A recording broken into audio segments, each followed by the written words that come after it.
இது சாவர சிரிப்பு. எங்க தாத்தா இப்படித்தான் சிரிச்சா. அப்படி சிரிச்சா தாத்தா தாத்தா இன்னைக்கு 7 நைட்டு கூத்தாடிட்டோம், இன்னைக்கு 8வது நாள் கூத்து பறிக்கு தான் போயிட்டு வரோம் தாத்தாங்கிறான். அப்படி சிரிச்சா. அப்படி தாத்தா போயிட்டு வரட்டா வேணாம்னு கேட்டேன் அப்படிங்கிறாப்படி. சரி போக சொல்ற அப்படிங்குதுன்னு வந்தேன். வந்து வேஷம் போட்டுக்கிறோம் சாவு இளவு சாதி வந்துருச்சு. அதனால இப்படி சிரிக்காதன்னு சொல்றேன். மறுபடியும் நாடி வகைக்கும் போது யார் வந்து கவனித்தாய்? இப்படி ஒரு புறம் கீழே மிச்சம் ஒரு புறம் மேல மிச்சம் வயிறு அப்படி இருக்குது. யாரு? என் பேரு தான் ஜெகனிராஜன் என்று தெரிவிக்கலாம். வேப்ப மரத்துக்கு ஜெகனியா விநாயகர் கோயிலுக்கு ஜெகனி? நாடகத்தம் ஜெகனி. ஓஹோ, நாடகத்தம் ஜெகனி. பள்ளிக்கு பள்ளியான குடிக்கெடுக்க ஜெகனி. கெழுட்டு பையன கெழுட்டு சரியான புடிச்சு வயசுல சரியான வேலை செஞ்சிருப்பாம்பா. அப்படியா? பள்ளிக்கு பள்ளி குடிக்கெடுக்கு ஜெகனி. யார் குடிக்கெடுக்கு ஜெகனி? யார கெடுத்த எதனால சொல்லுகிறான்? வயல ஓத்த இந்த ஓயங்க அப்பன் பேரு, அப்பங்க அம்மா ஜெகனி, அப்பா அம்மா பேரு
நொலைக்கிறதுக்கு எங்க விடுறீங்க?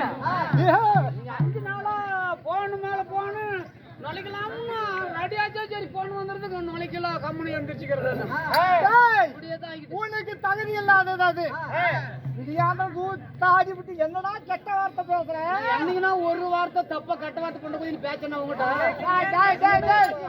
என்னைக்காச்சும் உங்ககிட்ட பேசணும்ப்பா. ஒரு பெரிய மனுஷன் கிட்ட எப்படி வார்த்தைடா கேட்கறது?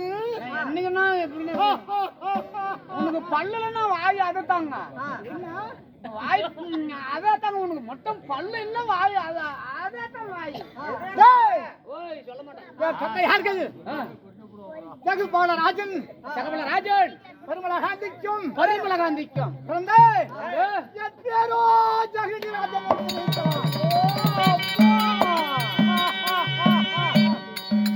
மகாராஜனுக்கும் பரிமளா தேவிக்கும் சகுனி ஒண்டிய பிறந்தே உடன்பிறப்பு எத்தனை பேரு அதான் சொல்லி வருகிறேன் இங்க சொல்லதா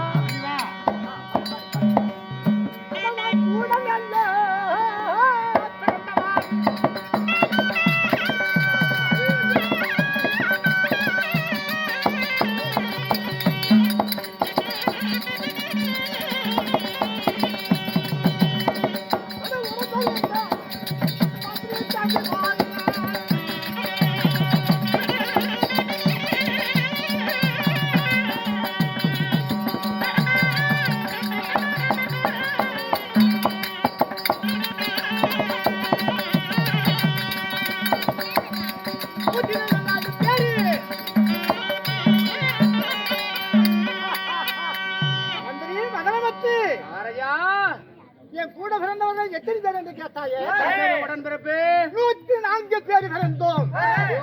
சாமி தொர்ன்னு கிழிஞ்சு போச்சு. என்னடா கிழிச்சது? ஒன்னு ஒரு ஆளு 100 பேரு தங்கச்சாட 101 இவங்க 104 பேரு. நாம சாவறதா 120 வரைக்கும் இருக்கு போறதில்ல 60 70 104 பேர் பிறந்தவங்க 104 பேர் பிறந்தோம். ஒப்புங்க மாவளுக்கு வேற வேலை எது காட்டு வேலை தோட்டத்து வேலை இப்படி வீடு கட்டுறது கோயில் கட்டுறது எந்த வேலை இல்லையா? சாமி குழந்தை 104 பேர் போய் இவங்க பிறந்தவங்க அம்மாளுக்கு அப்பனுக்கு ஆக்குறது திங்கிறது முடிஞ்ச அளவுக்கு ஆக்குறது திங்கிறது 104 பேர் 104 பேர் பிறந்தோம். இந்த நீச என்ன ஒண்ணு கீழியோ ஒண்ணு மேலியும் ஏறிக்குதுன்னு கேட்டாயே. ஆமா ஏன் இப்படி அங்க அன்னைக்கு அப்படிதான் பார்த்தோம். ஒரு பக்கம் உப்பழுக்குச்சா கீழே வளைஞ்சுக்கிட்டு இருந்துச்சு. இது என்ன மச்சிரு இப்படிக்குது அப்படின்னு கொலகாரன போன்ல கேக்குறான். அது பொண்ட மச்சிருங்கிறான். பொண்ட மச்சிரு இப்படி அதனால இது ஓ மேல் பறங்கிறது கீழ் பாண்டவர். இந்த கீழ் பறங்கிறது பாண்டவருது. பாண்டவர் இல்லையா? பாசமாக மேல தூக்கி வச்சிருக்கிறேன். மேல வச்சு அப்படி வச்சு நமக்கு நான் அப்படியே உரிச்சுக்கிட்டு சொடக்கிறது பாண்டவருக்கு மனிதனை மனக்கோட்டை கட்டி வைத்து கீழே வச்சா அப்படியே இருக்கும். ஆமா ஏன் மேல வைத்தே துரியோதனனுக்கு தெரிந்தாயா? ஏன் மேல அப்படி வச்ச? மந்திரி மதனமுத்து பட்டமுத்து துரியோதனன் என்ன செய்தான்? எப்படி செஞ்சான்? 104 பேர் இலக்கம் இவங்களே வரசன் ஒரு முறை வாரத்தில் ஒரு முறை வடக்கோடி காலகத்துக்கு வேட்டைக்கு செல்லும். கானக வேட்டைக்கு வருஷம் ஒரு முறை. ஆமா அதனால என் தம்பனை கூட்டிக்கிட்டு சுருங்கி வனத்துக்கு சென்றோம். அங்க போய்க்கிறாங்க. அங்க போனோம். அதுக்கு பிறகு என் பெருவரலை இழுத்தி வைத்தது. ஏன் பெருவாளை வழியில கால் இடிச்சிருச்சு வேறலுக்கு. அப்ப என்னாச்சு? ரத்தம் வந்திருக்குமே. அப்ப என் தம்பிமார்கள் 103 பேர் என்ன செய்தார்கள்? அண்ணனுக்கு இந்த கல்லை இடிச்சதுனால காலு கல் இடிச்சிருச்சு. ரத்தம் பெருகு போகுது. ரத்தம் பெருகெல்லாம் போகுது. நாம தம்பி உடம்பு இருந்த தம்பிகள் எதுக்குடா இருக்கணும்னு சொல்லி நோண்டி எம்மை மேல பருவதம் போல கோயில் போல குடிச்சு விட்டாங்க. இடிச்சுக்கொள்ள கடப்பார மாமட்டி கொண்டாந்து பறிச்சு இப்படி கோயில கூட இமயமலை பருவதம் போல கோபம் என்ன மாதிரி ஒரு பாசம். அதனால அப்ப வந்தான்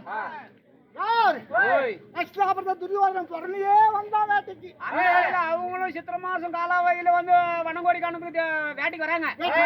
அந்த வழியில அதனால வேட்டை பார்த்தாங்களா? மாமா விட்டாரு முன்னாடி போனாங்களே. என்னடா காரணம்? எமயமலை பருவது போல கிடைக்குது இருக்குது அப்படி என்று யோசிச்சு பார்த்தான். அப்ப என்ன வந்து துரியோதனன் மாமா போகும்போது சமமா இருந்தது. மழை உப்பு வசரமா இருக்குது. என்ன காரணம் என்று கேட்க பெரியவரால கண்ணை இடிச்சனால என் தம்பிமார்கள் நோண்டி அம்மை மேல பருவதம் போல குளிச்சு விட்டாங்க சொன்னீங்க. அப்படின்னு நான் துரியோதனனுக்கு சொல்ல அப்ப என்ன செய்தான் துரியோதனன்? இவங்களை கல்ல இடிச்சவனால எம்மை மேல பருவதம் போல குமிச்சு விட்டாங்களே, இவங்க கிட்ட போராடினா நம்மளை விடுவாங்களா? அப்படி என்று எங்களை என்ன செய்தான் துரியோதனன்? பல்லட பகையும் உதட்டுல உறவாடி ஆளுக்கு ஒவ்வொரு தொட்டாங்கூச்சிக்குள்ள கணக்கு கூட கொடுத்தாங்க. எங்களுக்கு மதிக்கணும் என்று சாகட்டம் அப்படி என்று அன்னைக்கு என் தம்பிமார்கள் என்ன செய்தான்? அண்ணா ஒவ்வொரு கொட்டாங்குச்சி கூலியை கொடுத்தா எல்லாமே மாந்து விடுவான். இந்த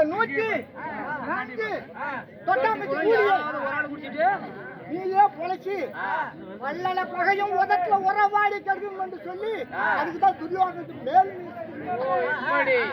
நம்பிக்கை மேல அதிலிருந்து எங்களின் பகை வந்தது. ஏன் துரியோதன வேட்டு விடணும். அல்ல பகையாடி உதட்டுல உறவாடி குடியை கெடுக்கணும். ஏன்னா நீ உடன்பிறப்புலாம் கொண்டுக்கிற அப்படி இல்ல கொண்டு விட்டா அதனால நீ யார் கூட குடிய கெடுக்கிறதுக்கு இன்னைக்கு வந்து இவனே காரணமாக அஸ்வாபல துரியோதனன் அழைச்சிருக்கிறார்கள். உண்மைதாங்க வர சொன்னாரு.